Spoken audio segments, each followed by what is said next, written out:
My name is Jasmine Jones. I'm a licensed clinical social worker, and welcome back to Therapist Sips and Reviews.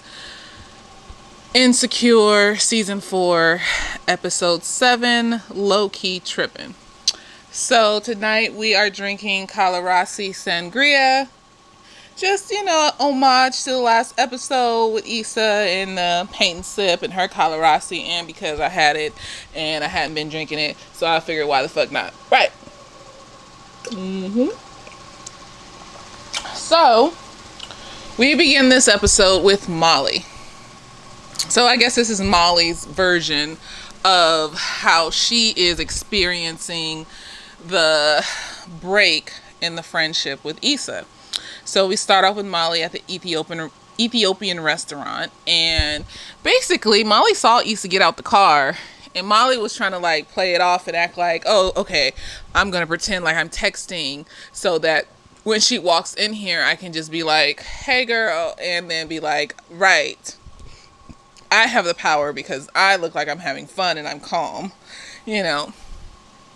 So anyways, she then sees Issa get back in the car and leave, and then Molly, of course, feels some type of way.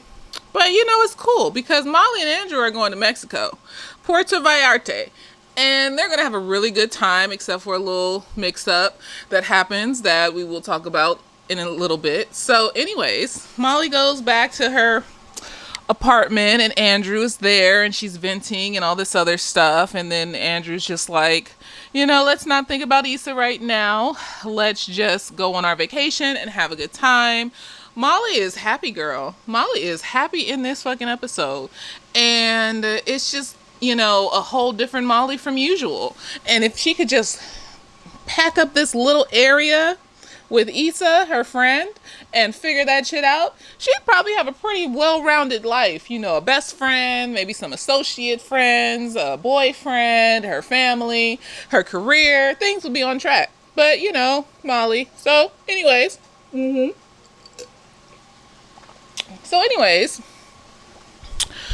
Molly and Andrew go to Puerto Vallarta to meet up with Andrew's brother and his wife. And, they're on the plane. Molly's getting freaky on the plane with Andrew, and she's opening up a lot sexually, just in very different ways. Not even just sexually, but just like the things she done on the trip. She was open to having fun on the trip. Apparently Andrew's a freak. He brought all these sex toys, and Molly's like, okay, I'm down. Molly even got her ass ate. It was a lot. It was everything. It was like, Molly deserves this. Molly deserves to have this moment in time.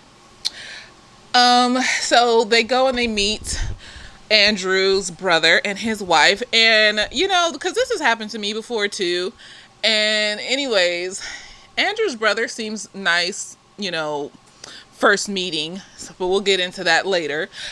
His wife is just extra complimenting Molly, like, I can't believe you're so beautiful, and I just blah blah blah blah, and it's just like those overly complimentary type thing that is like, why are you complimenting me so much? Do you not have your own self-esteem? Like, just that compliment that's like also where they make fun of themselves at the same time. I'm just fat, you're just so thin and beautiful, shit like that. And it's like, Molly even asked Andrew later when they get to the room, like, does she want to have sex with me? Like, what the fuck? And I hate when people do that, because people have done that to me before, and I just throw it back to them, like, you're beautiful too, girl, and move the fuck on. Like, it's either a low self-esteem. I think it's a low self-esteem, because she just kept downing herself just to uplift Molly, just to give Molly a compliment. Like, you don't have to down yourself just to give somebody else a compliment. Like, what kind of low self-esteem, I don't like myself type of shit is that? Because that's not cool. You don't down yourself just to give other people compliments. You need to go get some help with that. Like yourself too. You can give people compliments and like yourself too. That's all I'm trying to say. So anyways, Molly's going 3-mile hikes and shit where she's running up a hill. It would have not been me. It would have not been me running up that hill for 3 miles. You got me fucked up, nigga. No, because I don't like running. I like I can do weightlifting and I can do yoga and have stamina for that. But anything that has to do with fast paced movements, it's just, I can't breathe. And then I start to, I don't know if I get panicky or what, but I just like, I don't like running. And it tires me out more too. So, I wouldn't have ran up the hill, but I would have walked. I probably would have walked up the hill for 3 miles and seen the view that they saw later on.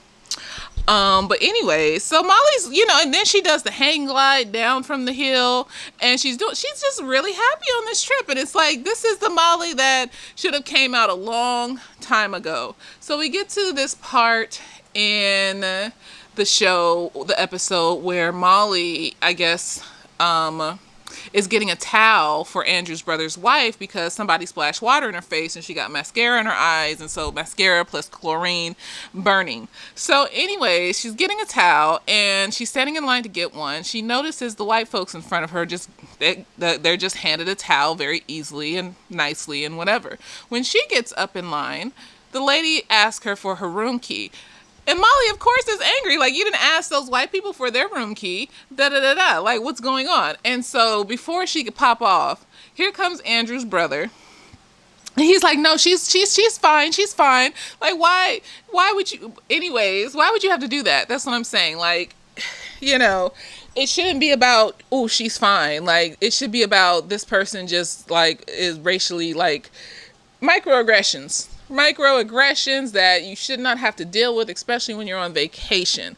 Okay, there's a lot of Afro-Latinos in the world, so you never dealt with black people before, ma'am. Okay, anyways, so Molly's of course angry. She gets back to the pool and she's telling Andrew about what happened with the towel incident, and Andrew's just like, defending her, like comforting her, and I'm sorry you had to experience that. All the shit a good boyfriend's supposed to do. And then here comes his bougie ass brother showing who he really is on the inside, talking about, well, let me play devil's advocate. Never trust somebody that says, let me play devil's advocate. No, you take her experience at face value because the emotions are real. Even if you've never experienced it in the way that she's experienced it, the emotions are valid and they're there inside of her. And you playing devil's advocate are not going to take those emotions away from her that says that she's been racially profiled and she's experienced microaggression and so on and so forth. But anyways, he's like, let's play devil's advocate, and maybe they weren't being racist. Are you sure they were being racist? And I've had racial experiences, and I choose to experience them differently, and blah, blah, blah, blah, blah. And I choose to respond differently, and all this other shit that he was saying, dumb shit. Of course, positive to see Andrew is defending Molly against his brother, and he's just like, and even his brother's wife is looking at him like side-eyeing him like, what the fuck is wrong with you? Why are you saying these things? And so Molly is like, she doesn't really have to speak at all because Andrew, is defending her. But of course she speaks too. It's great to have somebody to defend you, but you can also speak as well because it's about you, And so she's speaking and she's just like, what do you mean play devil's advocate? What do you mean that wasn't racism? What do you mean, just what the fuck is wrong? Because that's how I was looking. I was like, what the fuck is wrong with you? And then he gonna all lives matter this shit and be like, I've experienced racism too. And all people of color do not like black people too. So it's like, you as a black person, you don't just experience racism from white folks, you experience them from people in the Asian community, in the Latino community, in the Middle Eastern community. You experience racism across the board when it comes to being a black person.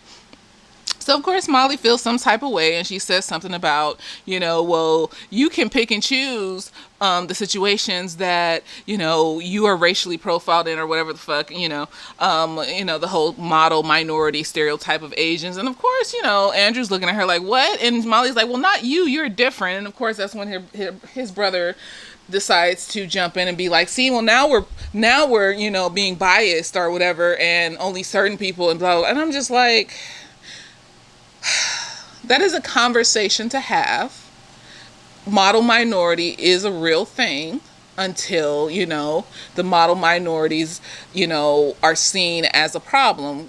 aka with the whole coronavirus thing. But then at the same time, you got a whole country full of people in China like kicking Africans out of their homes and making them homeless and not letting them in the stores or anything like that. So, model minority is a thing.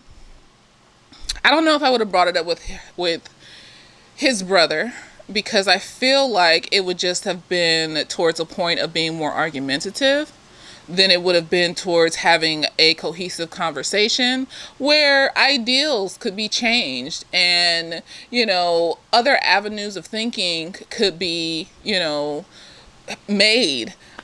It just seemed like a waste of energy to even bring that up. I think she was doing it to be argumentative. I don't think she was doing it to actually have a conversation about racism. And, I think she was just mad and she was like, well, you da da da da and all this other stuff. So I wouldn't have brought it up with him, because you can kind of tell you can tell when people are stuck in their beliefs and nothing you say or do will change those beliefs.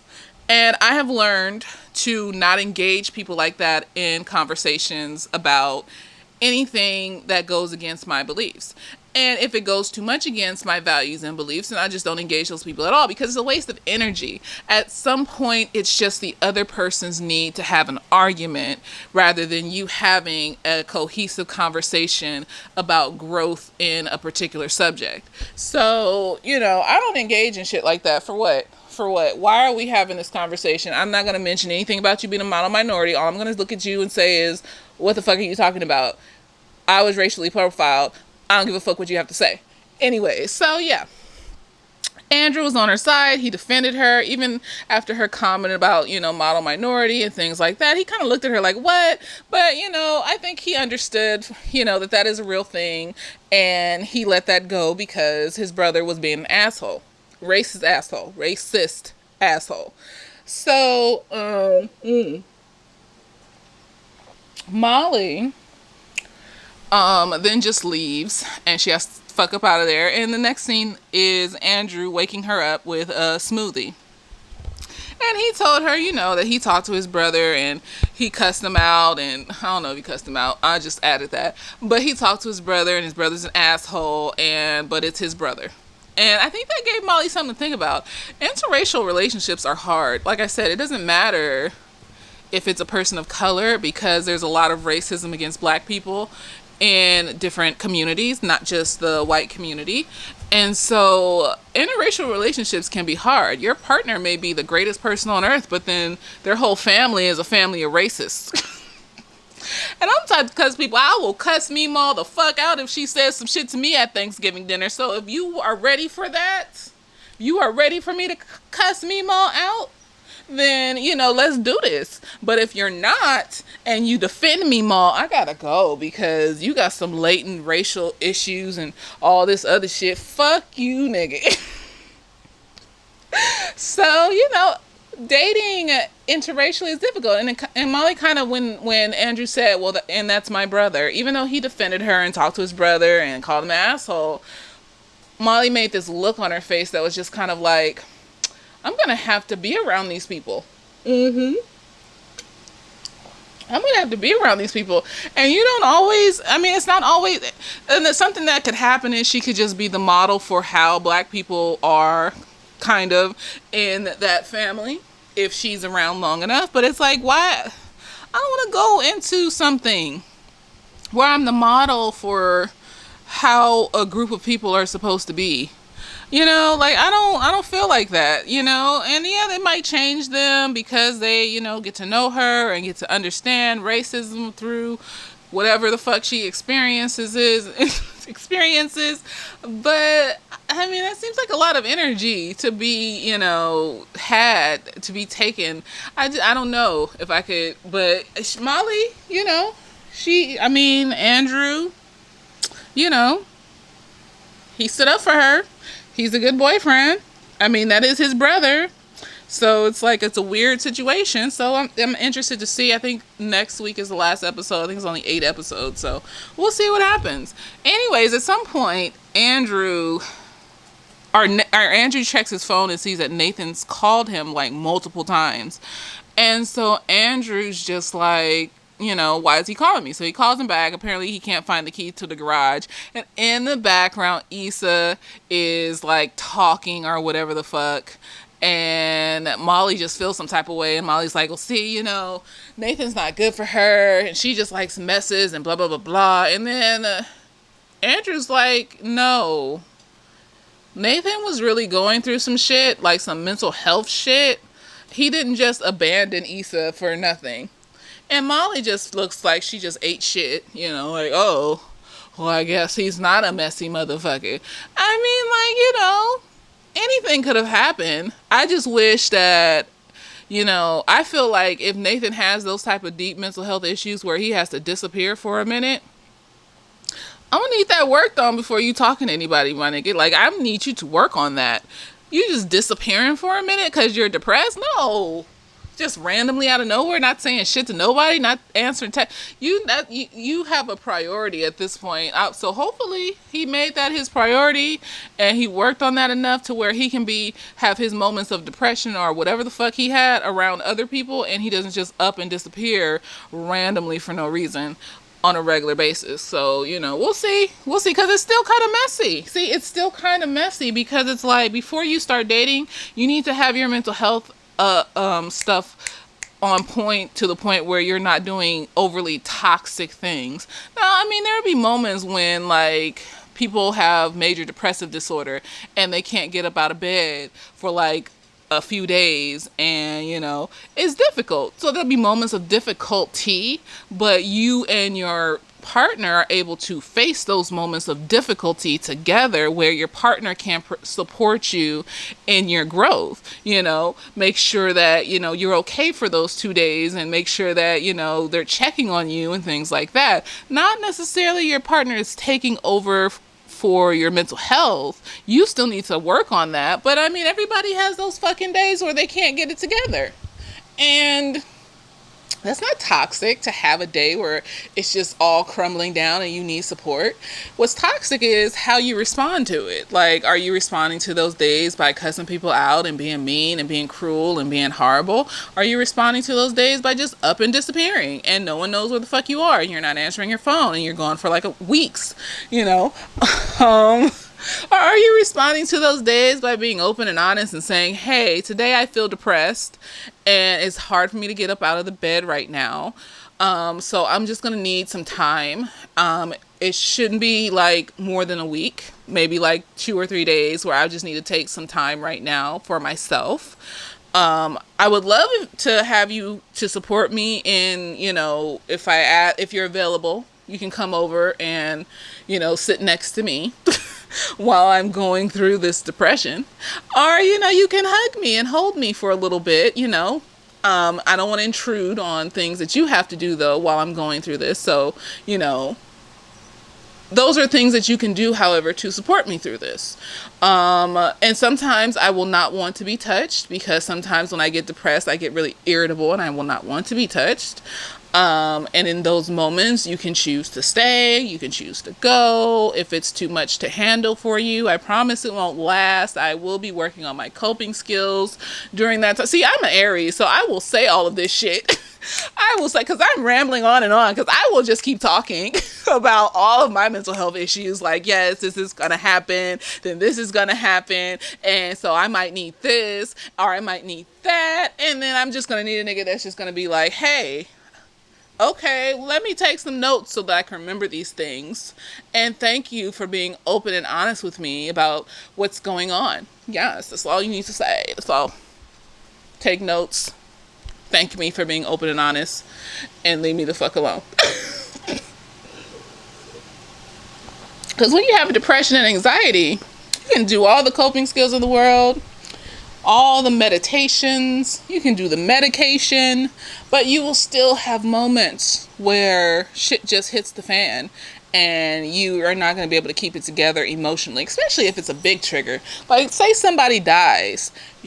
A person with depression and anxiety, there are susceptibility to depression and anxiety, because if you're susceptible but you aren't in an environment where you're triggered like that, you might not experience depression and anxiety until a big enough trigger happens. So people that are susceptible and that have it, their grief looks completely different from somebody who is not susceptible and does not have depression, anxiety, and any other mental health issue. Schizophrenia. Somebody dies, grief will look completely different from anybody else's grief. So at some point, your mental health will falter. But you need to be able to communicate that shit. And you need to be able to work out a plan with your partner on how you both will deal with those moments where things are overwhelming or upsetting, And so with Nathan, I still see a mess there because you weren't able to communicate that. So hopefully he's communicated it. Hopefully, he's made it in that time he was by himself, he made it a big enough priority to where he doesn't need to be like, I'm gonna bounce whenever I feel overwhelmed, and that's that. So we'll see, but yeah, anyways, Molly, got her, she ate shit on that because she can't think outside of her own issues, and she only thinks about her damn fucking self when she's mad. So she ate shit on that. And, then Andrew just kind of brushed it to the side and was like, no, but this is our trip and this isn't about Issa and whatever. But, overall, I think this trip was good for Molly. I think Molly tried new things and she had fun trying new things without getting angry about it, without complaining, without being negative. And she did something even more positive towards the end. She called her therapist and asked her therapist for help. That's what you're supposed to do when you're going through big life changes like this that are affecting your emotions. You're supposed to call your therapist, ask for help, ask for support, because you don't necessarily know who to reach out to. These people do not have friends. They do not have other friends besides themselves. Okay? So I'm thinking the breaking point for Molly calling her therapist, this is pure conjecture here, is that she felt some type of way about the racist shit that was going on the trip. And usually when shit like that happens, who do you call? You call your homegirl. You call your bitch. You be like, girl, guess what happened? And she couldn't do that. She couldn't call her girl. She ain't got no girls. And she ain't close to Tiffany and Kelly like that. No, she's not. So who she call? Who you gonna call? Your therapist. Yes, God, honey. She called her therapist. And so that was that wasn't the end, because I forgot a piece last week when Issa went and talked to her mom and stuff, and her mom gave her advice about having too many hands in a bucket and overwhelming herself with too many things to the point where she feels like a failure, and because she can't pick something to stick to and grow and all this other stuff because she's so smart and wise and whatever, and that encouraged her to go home and focus on her career and try to grow this thing that she made, the block party and the event planning and that type of shit. So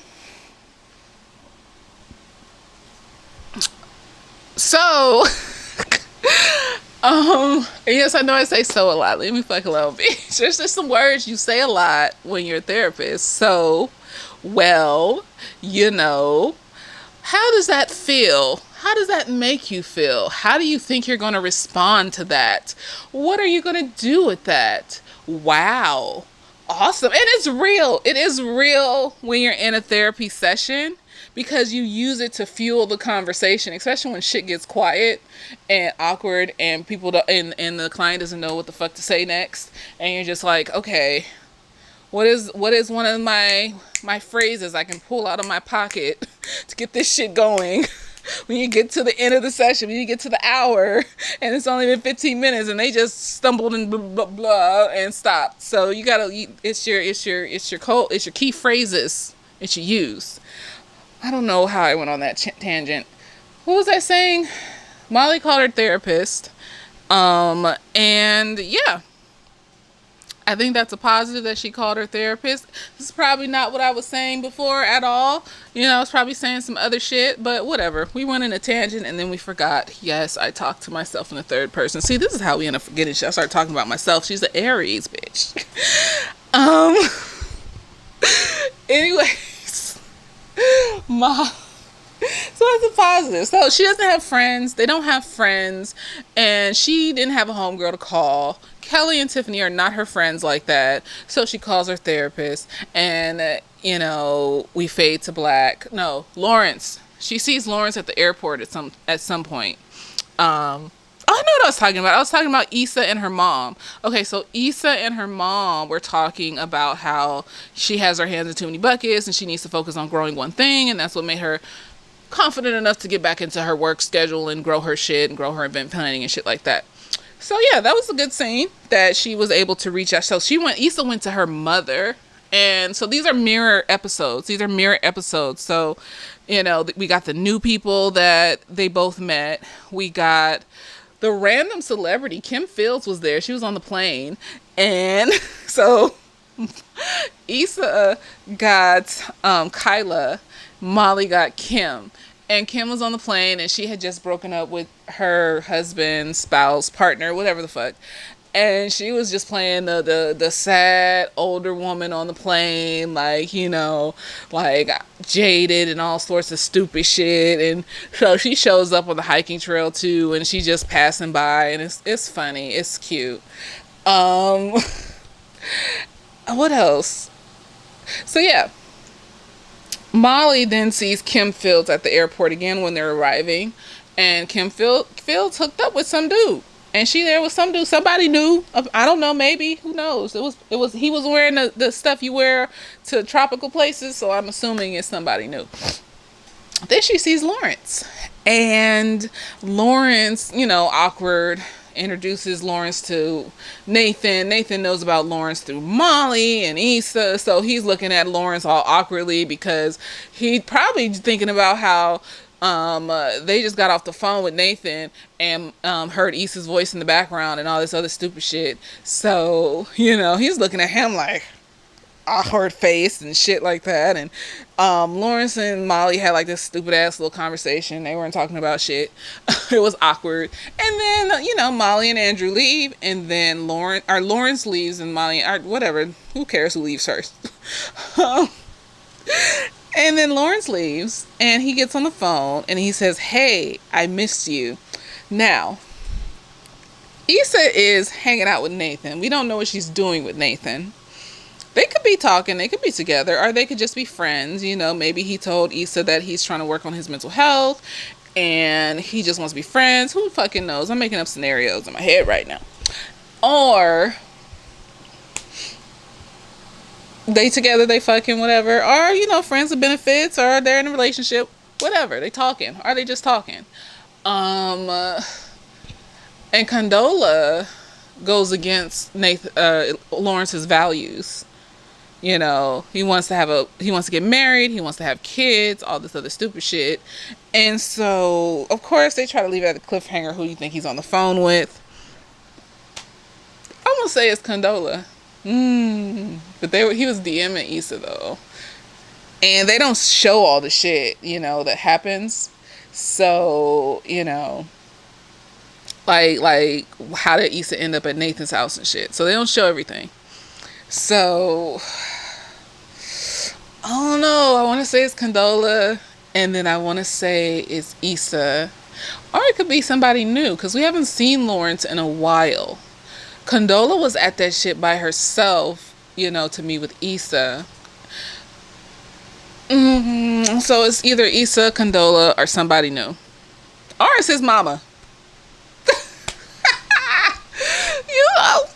That could be his mama. All he said was, "I missed you." That could be his mama. He probably going to see we ain't seen his mama yet. Shit. That could be his mama. What else? Oh yeah, I like how they like mirrored them trying to attach themselves to new people. Maybe subconsciously or consciously attach themselves to new people in a way that almost suggests that, oh, they're making new friendships, they're living new lives, because Molly's trip was fancy. It was nice. It was bougie. It was some shit that we don't usually see with Issa.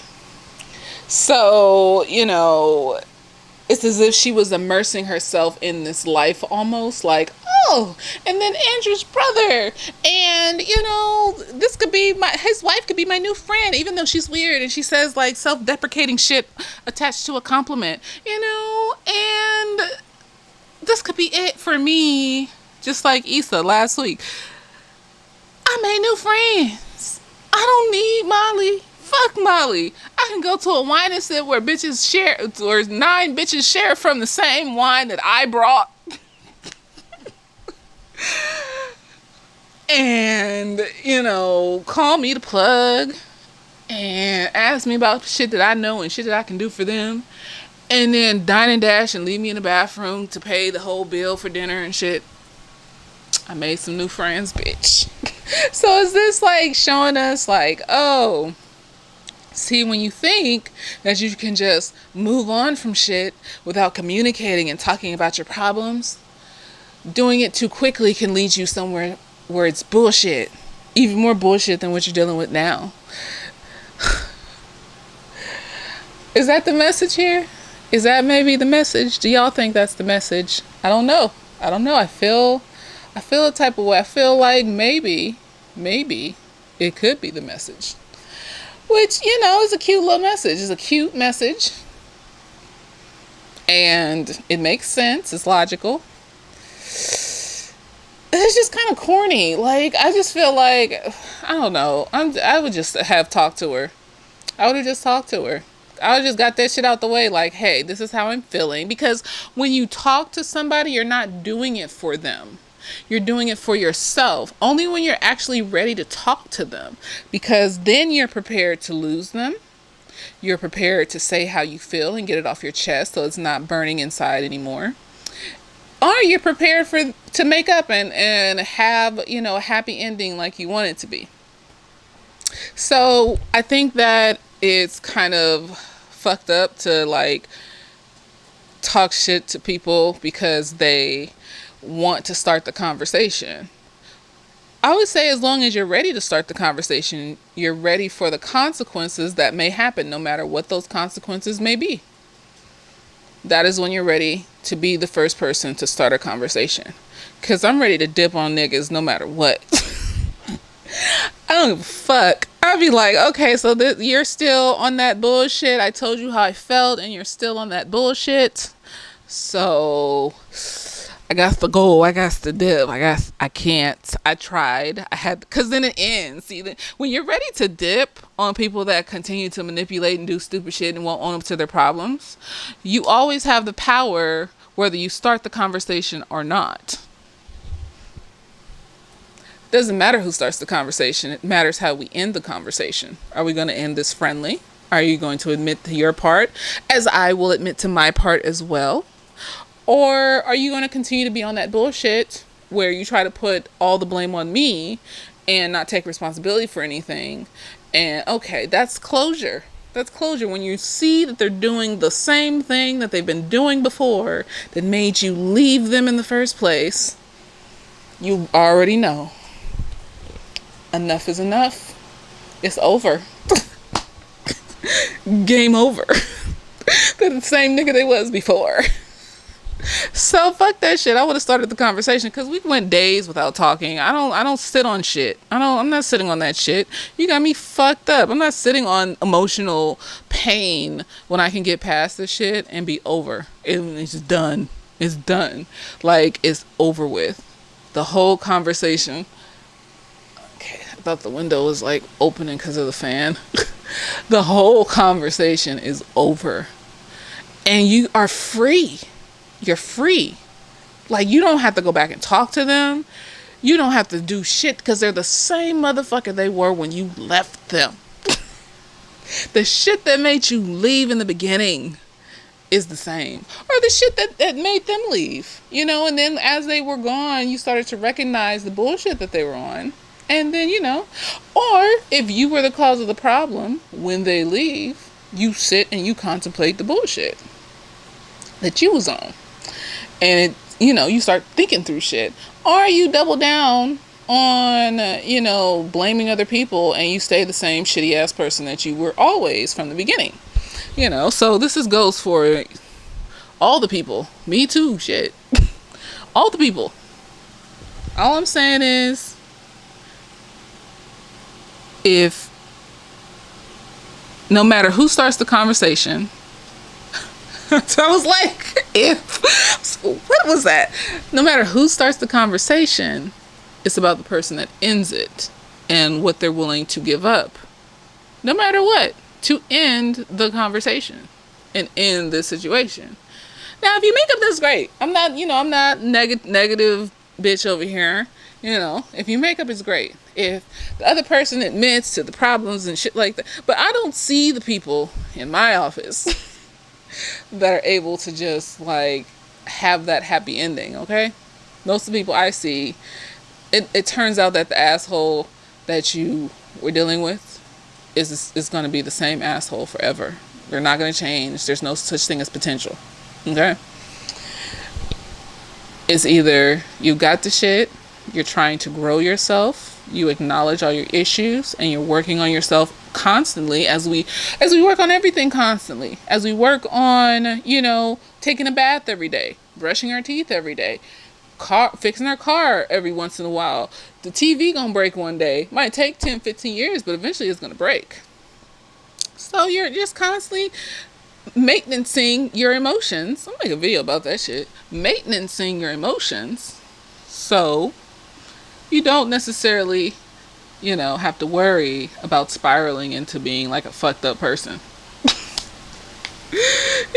Because you're always constantly just working on yourself and being humble and admitting that you have faults that constantly need to be worked on. Those knee-jerk reactions that happen when you get upset and all the other stupid shit.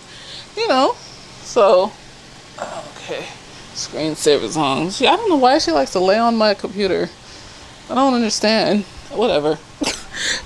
Just like, whatever. Shit, fuck it. Maintaining your emotions. Yes. So everybody out there, maintenance your emotions.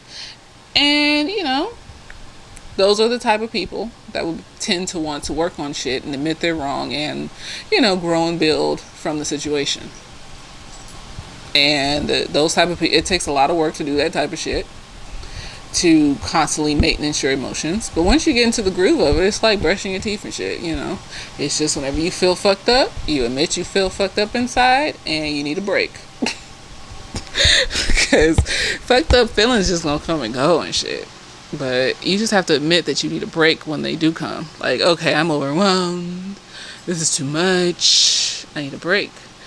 But, Molly, when she gets mad, she just says dumb shit. And Issa be just saying snarky shit. Like, she just got that little attitude. I don't know if she's mad about anything. Just like I'm reacting to just anger on the inside, or I'm just saying snarky shit. They both just need to have a conversation. That's all I'm saying. Everybody just needs to talk to each other and squash this shit. It's not worth all of this. It's not that big of a deal. Whatever they're mad about it's just a conversation away. Nobody was traumatized. Nobody was betrayed. Y'all just mad because, like, y'all see each other as messy. Even though y'all have never really done shit to each other that would qualify as really messy. Like, y'all ain't cheating on each other's niggas. Y'all ain't fighting all the damn time. I mean, are y'all jealous of each other? I mean, does Molly want to have that friend that's beneath her? I don't know. I just feel like this shit is pointless to be arguing over stupid shit like this. Like, I mean, they're not even like super judgmental of each other. Like, Molly and her will say some shit here and there, but they ain't all just constantly on each other's head like, you's a dumb bitch and your shit ain't together and blah blah blah, and like, they don't even do that type of shit. It's just like Issa does dumb shit with niggas and Molly does dumb shit with niggas, and then they vent to each other. And Issa ain't got as much money as Molly, but, Issa be figuring this shit out and living her life and doing what she want to do. And Molly is kind of bougie, but she be doing what she want to do. And I feel like these arguments are stupid. But that's my review of the show. I don't know how long this video is. It doesn't say the time on the viewfinder, so I don't know. It's probably long. I'm probably not going to edit it that much. I don't really edit these things that much. As you probably could tell, there's not a lot of cutscenes and shit. Oh, this is tea from. This is. I'm just pulling up a random cup. This is tea from Burger King, not KFC. I eat very badly, and then I take a shit ton of vitamins and drink a shit ton of sour top tea. This whole thing here is just like full of sour top tea. Like, don't you love this? There's like unicorns all over. It's a unicorn flask. Oh, look at it. It's so glorious. Yeah. Glorious. Oh. That shit is full of sour top tea though. So yeah, I'm faded. I'm gonna go. I hope you guys enjoyed this video, and I'll catch you later. Later days.